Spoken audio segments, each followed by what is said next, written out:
Things are getting serious in the Bakes and Bants kitchen. It's chocolate chip cookies.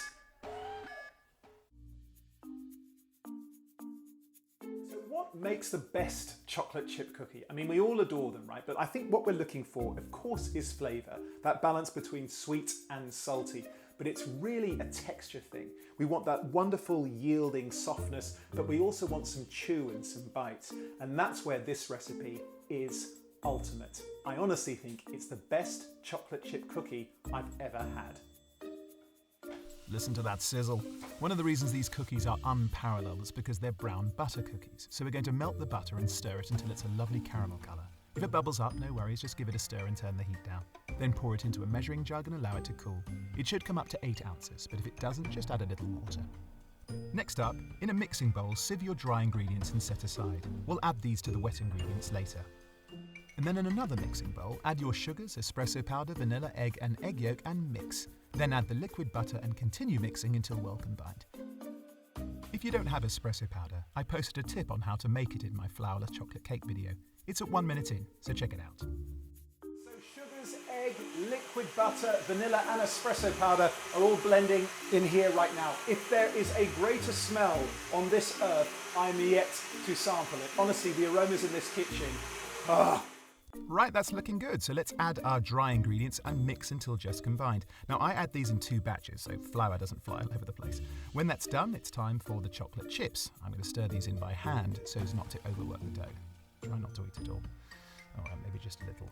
Oh, would you look at that? Done. Now what we're going to do is we're going to actually ball these up, put them onto a baking sheet, obviously a lined baking sheet, and then if you have tremendous discipline, I don't even know why I'm going to say this because no one's going to do it, but if you can put them in the fridge overnight, no one's going to do that. They will taste even better. But if you can put them in the fridge for an hour, that's all I'm asking you. 1, I promise you there is a sizable difference in flavour and texture.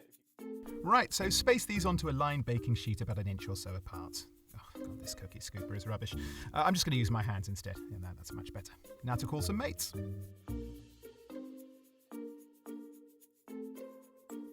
Joe, where are you? Yeah. Why? Oh, there it is! You had like a reveal like Paul Daniels. TJ the director. Well, you know, clearly not a very good director. Do you want to know what I'm baking today? Yes. It's chocolate chip cookies. It is a classic, right? I did ride my bike past your place earlier. Did you? Well, you smell like... Has he started yet? Yeah. Happy birthday! Thank you. How weird is this? It's very weird. Right, really weird. You just had a conversation with your parents? I did it. How was that? It was great. There was a lot of this happening. Yes. How are you? Yeah, exactly. Like a lot of like that. Why is the first 10 minutes of any kind of video chat with your parents all about adjusting the camera so A, we're not looking up their noses, or B, you're not looking down your mum's top? You know what is a thing? Is that this conversation is going to turn into 20 minutes of rubbish banter.